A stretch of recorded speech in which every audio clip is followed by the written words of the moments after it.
मलकापूरमधून आज अशी एक बातमी समोर आली आहे जिच्यावर विश्वास ठेवणे कठीण वाटावं. नगर परिषदेच्या सभागृहात लोकशाही साजरी होण्याऐवजी सत्तेचा उघड तमाशा मांडला गेला.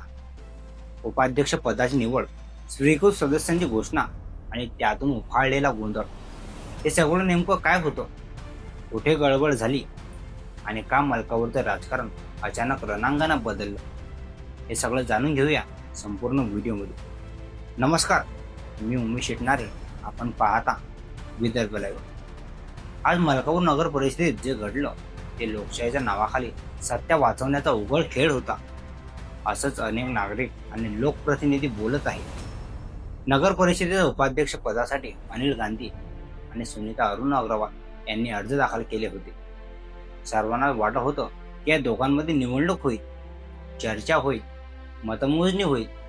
पण ऐनवेळी सुनीता अग्रवाल यांनी माघार घेतली आणि कोणतीही चर्चा न होता अनिल गांधी यांची बिनविरोध निवड जाहीर करण्यात आली.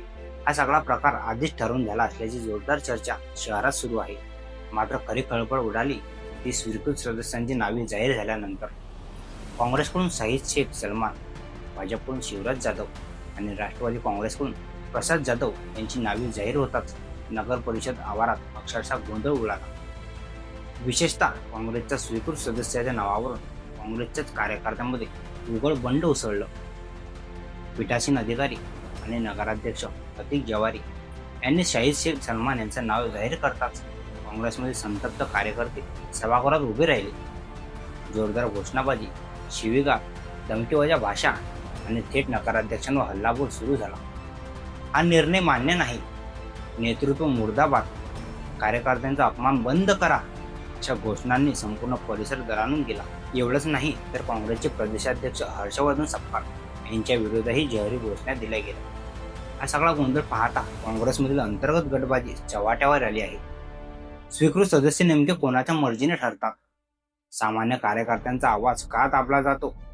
आणि काही मोजक्या नेत्यांच्या निर्णयावरच सगळं राजकारण का चालतं? असे प्रश्न आता उघडपणे विचारले जात आहेत. सर्वात धक्कादायक बाब म्हणजे एवढा मोठा गोंधळ सुरू असतानाही प्रशासनाकडून कोणतीही ठोस कारवाई झाली नाही. ना सभागृहात शिस्त राखण्यासाठी कठोर भूमिका, ना घोषणाबाजी करणाऱ्यांवर कारवाई.